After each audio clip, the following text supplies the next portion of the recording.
Hello, flower friends. Do you think that foliage is just unnecessary background filler? Think again.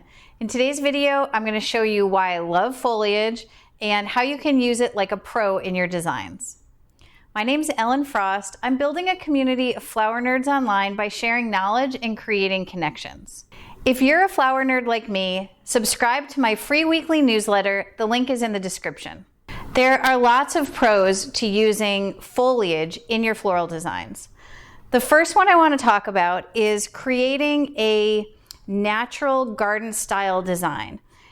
If you are a gardener or you've seen flowers growing out in a park or in an arboretum, you know that flowers grow together with foliage. You don't see flowers growing without foliage with them. And so to create a very natural garden style design, you want to include some of those foliages in with your flowers. The next thing that foliage does in your design is creates lots of texture, it adds lots of color, and it can even add a lot of scent. So let's talk about texture first. So you can see in these foliages I have here, just by looking at them, their textures are all very different. The first one I want to show you is Dusty Miller. Dusty Miller is almost like velvet. It is the softest, most velvety foliage. That's the same or similar to lamb's ear. This even has a name that describes how soft it is. So both of these foliages are very soft to the touch, and when you use them in a design, they're going to create a soft feeling. So these are perfect if you're trying to create a design that's very romantic or very lush feeling.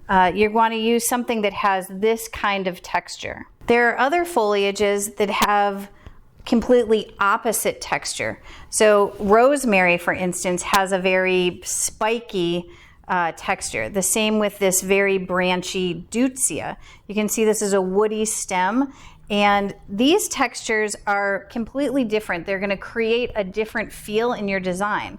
So where before we were talking about a soft velvety foliage, this is more of a spiky, this feels more woodsy, woodland even, than that soft romantic look that you're going to get from a softer foliage. Another type of texture that you can get from foliage is a more whimsical, more airy kind of texture. So this is one of my favorite foliages. It's called Bupleurum, and you can see it has a much different look than the foliages we've talked about before. It has a lot of movement. It has a lot of airiness. It's a type of foliage that is going to create a lot of whimsy in your designs. Another type of texture that you can get when using foliage is what I would call a furry texture. So this is scented geranium. They are going to add a really unique look in your design. They also have a lot of, you can see all of this ribbing inside. So it's a foliage that when you put it in a design is actually going to make somebody look and sort of want to touch it because it does feel and look so unique. It's going to really add a lot of garden feel to your design. Geranium is a common foliage and people are going to recognize it, but because this one is so furry, I think it does add a lot of uniqueness to your design. In addition to texture, foliage can add a lot of color. And I know a lot of times people think of foliage as neutral, but they're not really neutral. They do add color to your design. So you do have to be thoughtful when you're choosing foliage. It's not just in the background.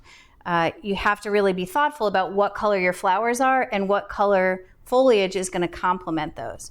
So for example, this is Solomon seal. This is one of my all-time favorite foliages. And you can see it's variegated with some sort of creamy yellow. So this is a warm green. It has some yellow undertones. So I'm going to choose this kind of foliage when I'm using warmer colors in my design. So more yellows, reds, oranges. This is really going to make those colors pop. When we're looking at the lamb's ear or something like the Dusty Miller or even eucalyptus, This has a much different color that it's going to bring to your designs. This is a cool green. It has some blue undertones, even some gray undertones. So this type of foliage that has this softer grayer blue color undertone, I want to try to use that in designs that use cooler colors like blues, purples, even some other greens. This is going to be a more complementary color to cooler colors in your designs. One of the biggest benefits of using foliages in a design is that it can create what we call an armature, or really a natural mechanic in your design. And a mechanic is just a tool that allows your flowers to stay in place.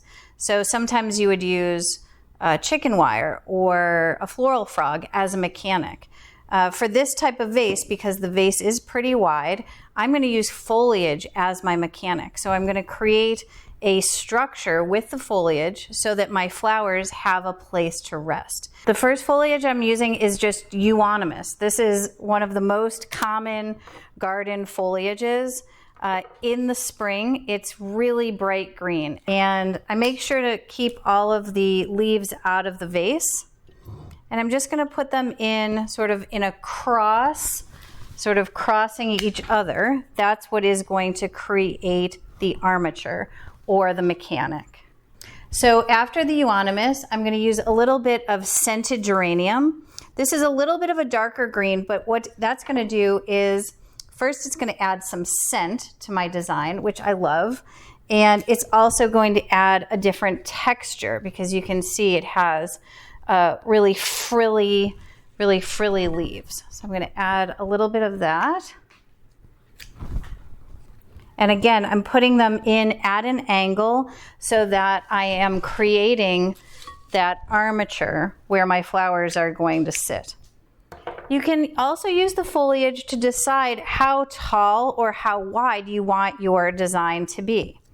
So in this case, you know, I'm thinking about double the height of the vase. So my foliage is acting as sort of a guide for me of how tall I want this arrangement to be.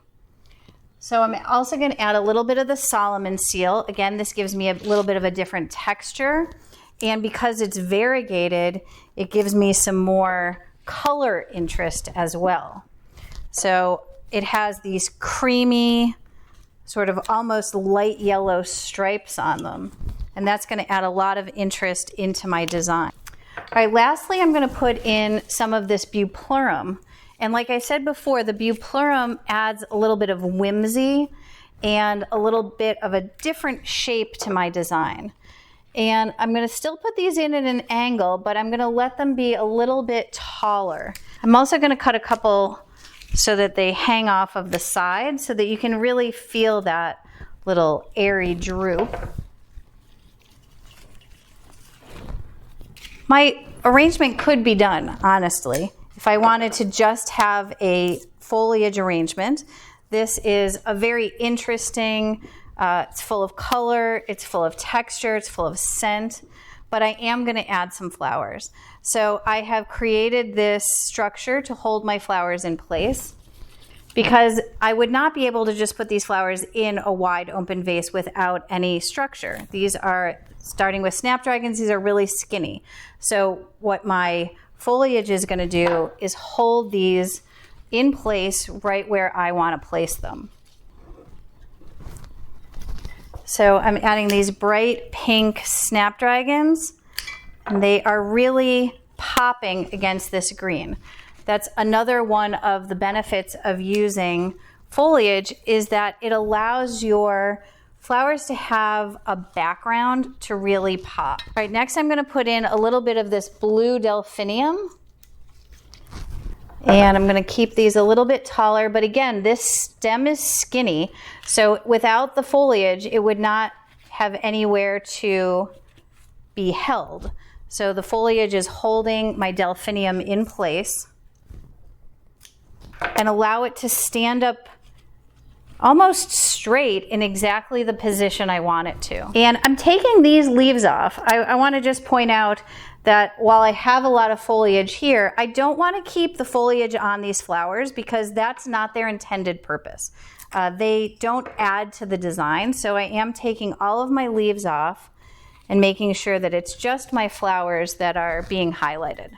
Next, I'm going to add some tulips. And again, you can see thin stem that would not be held up without some sort of structure. And I'm going to just weave these in so they're going to be right in the exact place I want them to be. And you can see too that we're starting to have that garden style feel. So what foliage does is helps create a design that feels like it was just picked from your garden. All right, so I've got my orange tulips in. I'm going to put a few of these whites in.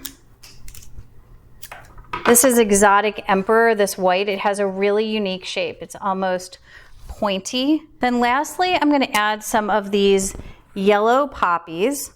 And I really wanted to include the yellow because they do complement this yellow undertone in the Solomon steel and in the Bupleurum. You can see that the Bupleurum has a tiny little yellow flower on it, and the poppy is really mimicking that same color. So they work great together.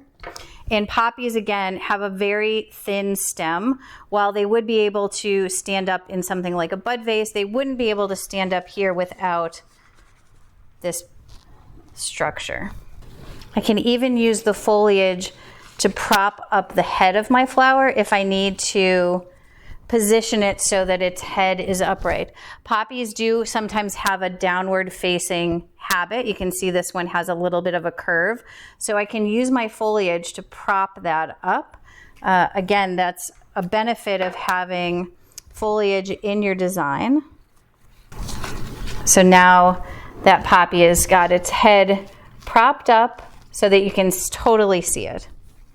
When I finish an arrangement with this much foliage, I want to just go back and double check to make sure that all of the edges, like this little piece here looks a little too long for me, so I might just do a little trim so that it feels more in line with the rest of the arrangement. Don't be afraid to do just a little trimming here and there if you need to. If you thought this video was helpful, give it a like, subscribe to my channel, and be sure to subscribe to my free weekly flower newsletter.